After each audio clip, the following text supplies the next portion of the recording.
राम राम दोस्तों, कैसे हो आप सभी। दोस्तों, जैसा कि आपने पिछले वीडियो में देखा था, हमने राजस्थान के प्रमुख जो भौगोलिक उपनाम है, भौगोलिक क्षेत्र है, उनके उपनामों के बारे में, उनकी विशेषता के बारे में चर्चा की थी। उसी के आधार पर आज भारत के जो प्रमुख भौगोलिक उपनाम है उनके बारे में हम आज चर्चा करेंगे। तो चलिए वीडियो को छोटा बनाते हैं, इसलिए वीडियो को जल्दी शुरू करते हैं। चलिए जानकारी इकट्ठा करते हैं। ईश्वर का निवास स्थान प्रयागराज है, जो यूपी के अंदर है। प्रयागराज यूपी के अंदर है, यूपी का एरिया पड़ता है वहाँ पे। उसको बोला जाता है प्रयागराज, क्योंकि वहाँ पर दो तीन तीन नदियाँ मिलकर त्रिवेणी संगम बनाती हैं, इसलिए उसे ईश्वर का निवास स्थान कहा जाता है। उसके बाद में नेक्स्ट है पांच नदियों की भूमि। पांच नदियों की भूमि पंजाब को कहा जाता है, क्योंकि यहाँ पर जो सिंधु का जो नदी तंत्र है, वहाँ उसकी नदियाँ हैं, जो सतलज, व्यास, रावी, चिनाब, झेलम, जो ये पांच नदियाँ हैं, ये आकर के यहाँ पे पंजाब की भूमि से होकर के फिर गुजरती हैं, इसलिए पांच नदियों की भूमि कहा जाता है पंजाब को। उसके बाद में सात टापुओं का नगर, महासागर के किनारे बसा होने के कारण सात टापुओं का नगर मुंबई को कहा जाता है। उसके बाद में बुनकरों का शहर पानीपत को कहा जाता है। उसके बाद में जो अंतरिक्ष का जो भी कार्य होता है हमारे, वो बेंगलोर के अंदर संपन्न होता है, इसलिए अंतरिक्ष का शहर बेंगलोर को कहा जाता है। उसके बाद में जो डायमंड का कार्य है वो कोलकाता के अंदर कार्य होता है, इसलिए डायमंड हार्बर सिटी कहलाती है कोलकाता। उसके बाद में नेक्स्ट इलेक्ट्रॉनिक नगर मुंबई, बेंगलोर। बेंगलोर के अंदर इलेक्ट्रॉनिक कार्य अत्यधिक होते हैं। स्पेस का भी जो भी कार्य है, हमारे इसरो का मुख्यालय भी बेंगलोर के अंदर ही है, इसलिए इलेक्ट्रॉनिक नगर, और जो ये इलेक्ट्रॉनिक नगर उसके अंतरिक्ष शहर बेंगलोर को ही कहा जाता है। उसके बाद में त्योहारों का नगर मैदुरै को कहा जाता है। स्वर्ण टेम्पल होने के कारण, गोल्डन टेम्पल होने के कारण अमृतसर को स्वर्ण मंदिर का शहर कहा जाता है। अमृतसर के अंदर गोल्डन टेम्पल होने के कारण। और महलों का शहर है वो कोलकाता को कहा जाता है। उसके बाद में नवाबों का शहर है, जो भारत के अंदर तो लखनऊ का कहा जाता है, लेकिन अगर राजस्थान की बात करें तो राजस्थान के अंदर टोंक को कहा जाता है, नवाबों का शहर टोंक को। और भारत की बात करें तो भारत के अंदर लखनऊ को कहा जाता है। उसके बाद में इस्पात नगरी, जो आप सभी को पता है, टाटा नगरी के नाम से भी जानी जाती है। जमशेद जी टाटा ने जिसको बताया था, वो जमशेदपुर को इस्पात नगरी कहा जाता है। जमशेदपुर को टाटा नगरी या फिर इस्पात नगरी कहा जाता है। उसके बाद में पर्वतों की रानी मंसूरी को कहा जाता है। पर्वतों की रानी, अत्यधिक पहाड़ और मतलब झरने वगैरह होने के कारण मंसूरी को पहाड़ों की या फिर पर्वतों की रानी कहा जाता है। उसके बाद में रेलियो का नगर नई दिल्ली को कहा जाता है। रेलियो का नगर नई दिल्ली को कहा जाता है। रेलियो का नगर नई दिल्ली को कहा जाता है। उसके बाद में नेक्स्ट है भारत का प्रवेश द्वार मुंबई को कहा जाता है। भारत का प्रवेश द्वार कहा जाता है मुंबई को। उसके बाद में पूर्व का वेनिस कोच्चि को कहा जाता है। भारत का पिट्सबर्ग जमशेदपुर को कहा जाता है। भारत की इस्पात नगरी या फिर टाटा नगरी भी जमशेदपुर को ही कहा जाता है। जमशेदजी टाटा ने इसे बसाई थी। उसके बाद में भारत का जो मैनचेस्टर है वो अहमदाबाद को कहा जाता है। भारत का मैनचेस्टर अहमदाबाद को कहा जाता है, लेकिन जो उत्तर भारत है अपना, वहाँ का मैनचेस्टर है वो कानपुर को कहा जाता है। वहाँ का मैनचेस्टर कानपुर को कहा जाता है। और भारत का मैनचेस्टर ऑल ओवर भारत की बात की जाए तो वो अहमदाबाद को कहा जाता है। उसके बाद में मसालों का बगीचा केरल को कहा जाता है। और गुलाबी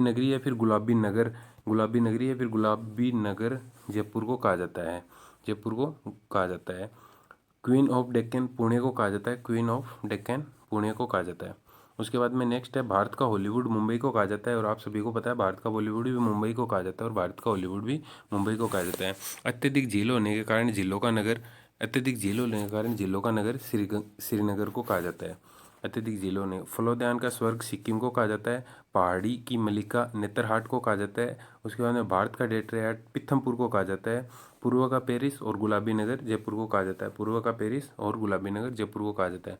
उसके बाद में साल्ट सिटी, जो अत्यधिक नमक होने के कारण गुजरात में अत्यधिक नमक उत्पादन होने के कारण गुजरात को साल्ट सिटी या फिर नमक की नगरी भी कहा जाता है।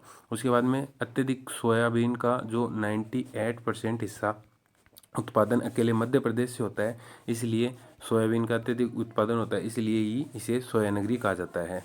किसको? मध्य प्रदेश को। उसके बाद में मल्य का देश कर्नाटक को कहा जाता है। उसके बाद में दक्षिण भारत की गंगा है, जो ये अपना दक्षिण भारत पड़ता है, ये वाला एरिया भारत का प्रायद्वीपीय क्षेत्र पड़ता है, वहाँ की गंगा कावेरी नदी को कहा जाता है। उसके बाद में जो अगली जो नेक्स्ट आती है, ये आती है शारदा नदी। शारदा नदी, इसको काली नदी भी कहा जाता है। शारदा नदी को काली नदी भी कहा जाता है। उसके बाद में नेक्स्ट आती है ब्लू माउंटेन। जो नीलगिरी की पहाड़ियाँ हैं, जो ये अपने ये पूर्वी घाट और पश्चिमी घाट को जोड़ती हैं जो नीलगिरी की पहाड़ियाँ, उनको ब्लू माउंटेन कहा जाता है। एशिया के अंडों की टोकरी आंध्र प्रदेश को कहा जाता है। एशिया के अंडों की टोकरी आंध्र प्रदेश को कहा जाता है। उसके बाद में जो नेक्स्ट है राजस्थान का हृदय अजमेर को कहा जाता है। उसके बाद में जो नेक्स्ट है सुरमा नगरी बरेली को कहा जाता है, जो यूपी का शहर है बरेली को कहा जाता है सुरमा नगरी बरेली को कहा जाता है। उसके बाद में नेक्स्ट खुशबुओं का शहर कन्नौज को कहा जाता है। काशी की बहन ये गाजीपुर को कहा जाता है। काशी की बहन लीची का सर्वाधिक उत्पादन देहरादून में होता है, इसलिए लीची नगर देहरादून को कहा जाता है। राजस्थान का शिमला, आप सभी को पता है कि राजस्थान है जो मरुस्थलीय क्षेत्र है, इसके अंदर गर्मी भी ज़्यादा पड़ती है। इस कारण जो इस सिरोही का जो माउंट आबू है वहीं पे थोड़ी बहुत ठंड रहती है, इसलिए राजस्थान का शिमला माउंट आबू को कहा जाता है। उसके बाद में कर्नाटक का रतन मैसूर को कहा जाता है। अरब सागर की रानी कोच्चि को कहा जाता है। भारत का स्विट्जरलैंड कश्मीर को कहा जाता है। अत्यधिक ठंड होने के कारण भारत का स्विट्जरलैंड कश्मीर को कहा जाता है। उसके बाद में पूर्व का स्कॉटलैंड मेघालय को कहा जाता है।